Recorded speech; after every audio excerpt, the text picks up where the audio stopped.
Prayer room set करें, एक स्थान बनाए जहां पर आप अपने बीज को बोएं। एक वेदी, एक प्लेस, मतलब ये नहीं कि कोई मूर्ति बना लो, मतलब एक प्लेस जहां पर आप परमेश्वर के सामने जा रहे हैं, अपनी भेंट को रख रहे हैं। उपवास के साथ परमेश्वर के सामने जाना, उपवास रख के परमेश्वर के सामने जाना, मतलब आत्मिक बलिदान के साथ भेंट रख के।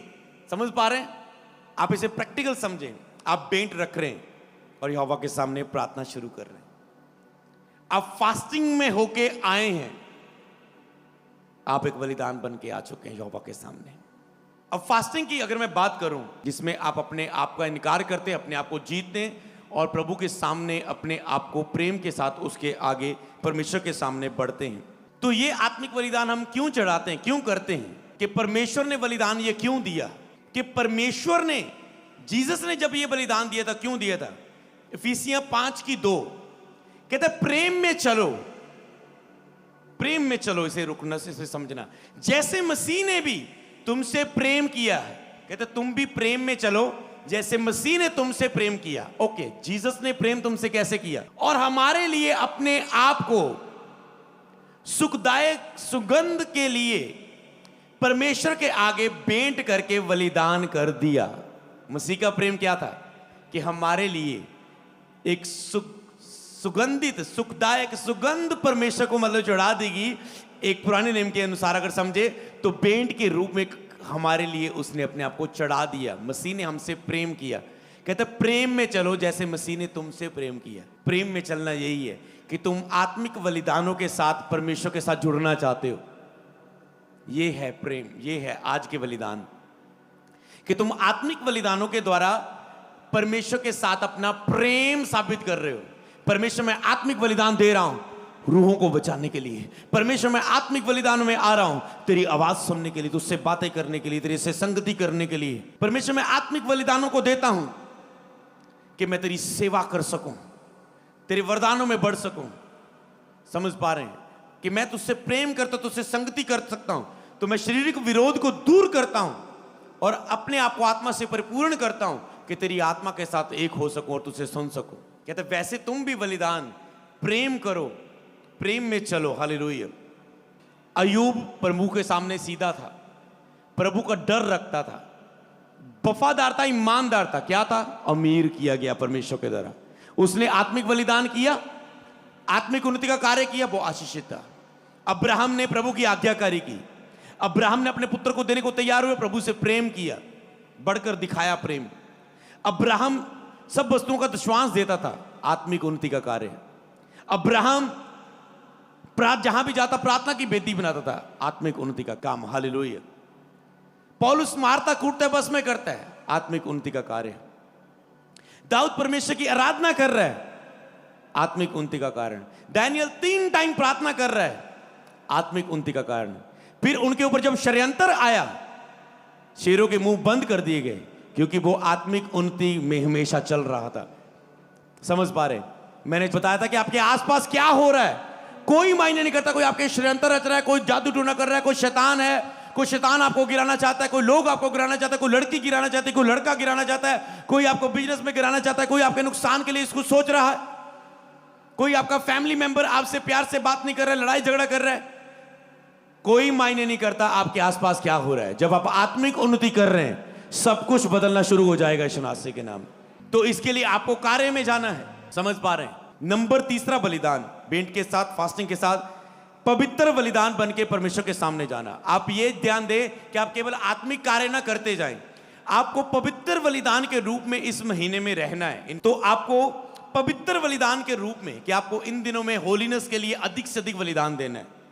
प्योरिटी में, आंखों में प्योरिटी, पवित्रता, कानों की पवित्रता पर आपको अलर्ट रहना है, अपने बोलने की पवित्रता पर आपको अलर्ट रहना है, अपने सुनने की, अपने देखने की, अपने विचारों की पवित्रता में, आपके मन में, दिल में क्या आ रहा है, अपनी होलीनेस पर आपको ध्यान देना है, ख्याल रखना है, चौकस रहना है, अलर्ट रहना है।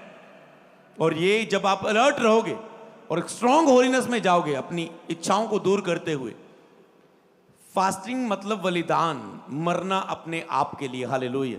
जब अपनी इच्छा को, मैंने हमेशा देखा जब लोगों ने अपनी इच्छा को बलिदान किया, सचमुच परमेश्वर ने, पता नहीं इसका क्या कारण है, क्या है परमेश्वर, जितना मैंने आपको बताया, पर मैं अगर सीधा बोलूं कि है इसका असर। जब भी लोग पवित्र बलिदान के रूप में गए परमेश्वर के सामने, पता नहीं इसमें परमेश्वर क्या देखता है, गहराई की कुछ और बात भी होगी जो हम बहुत डीप है, पर पता नहीं क्यों, पर जब भी ये चीजें होती है इसका असर प्रभु देता है उन व्यक्तियों को। हालेलुया।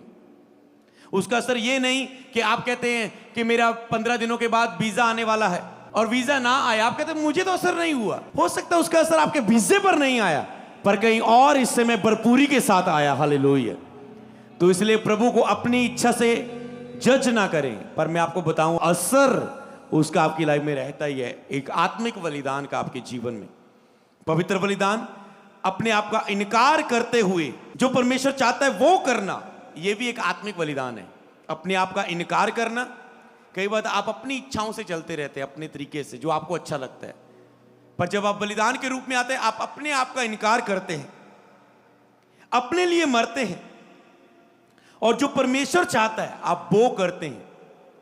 अब्राहम को प्रभु ने छोड़ यहां जा, उसने वो किया जो परमेश्वर चाहता है।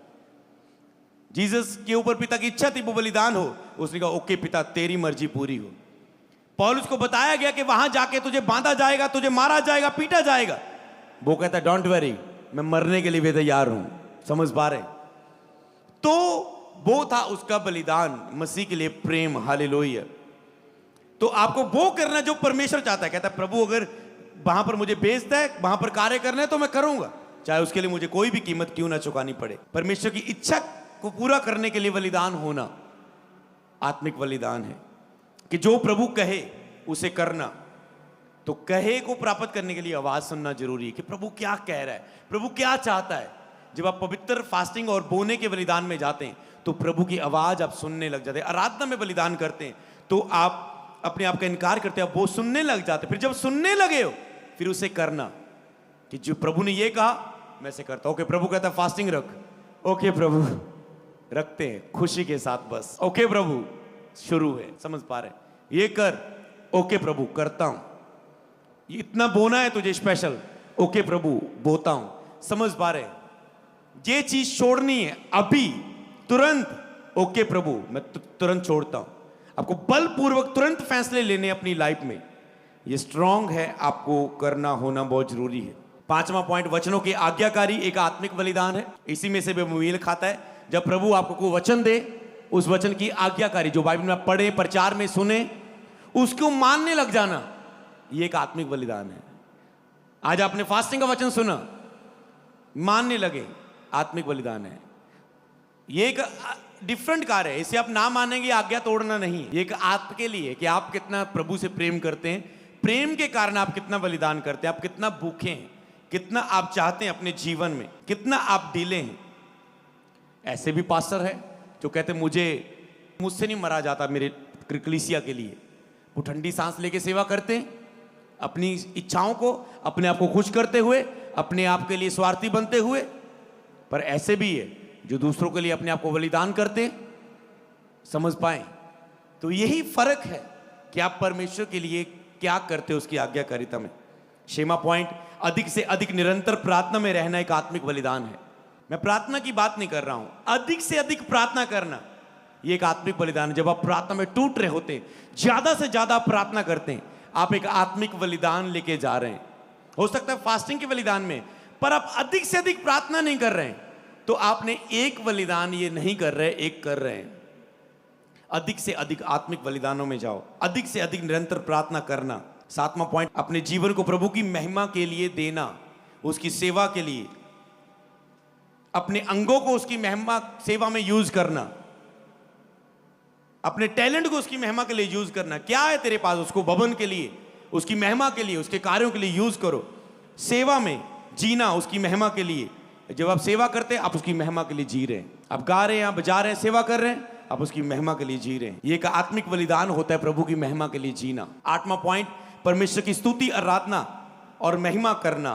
जो आप कर रहे थे, आप 2 घंटे में कुछ कर रहे थे, तो ये क्या था परमेश्वर के सामने? आपको पता होना चाहिए, ये एक आत्मिक बलिदान था। ये एक आत्मिक बलिदान था। आप एक भले 2 घंटे से बैलों को नहीं काट रहे थे, बकरों को नहीं काट रहे थे, आप 2 घंटों से प्रभु को स्तुति, आराधना और महिमा दे रहे थे। ये एक आत्मिक बलिदान है। और भी बहुत सारे हम आने वाली प्रार्थना सभाओं में बात करेंगे, इन्हें फिलहाल फॉलो करना शुरू करिए, ये उत्तम है, ये बेसिक है। बाकी आत्मा खुद जब आप ये करोगे, आप और मांगोगे तो वो आपको और देगा। जब जब भी एक व्यक्ति ने कहा प्रभु मुझे फास्टिंग रखने की ग्रेस दे, वो मांगता रहा, प्रभु ने उन्हें दी। प्रभु इतनी फास्टिंग से मैं संतुष्ट नहीं, मुझे और स्ट्रांग की ग्रेस दे। वो मांगता है, प्रभु उसके लिए द्वार खोलता है, उसे और देता है। आपकी भूख पर निर्भर है, आपके मांगने पर निर्भर है। बैठे बैठे कुछ भी आत्मिक नहीं हो जाना, बैठे बैठे कोई आत्मिक उन्नति हो नहीं जानी। आपको निरंतर जो आपकी भूख है, उसे शब्दों के द्वारा प्रभु के सामने रखना है। प्रभु आपके जीवन में कार्य करेंगे।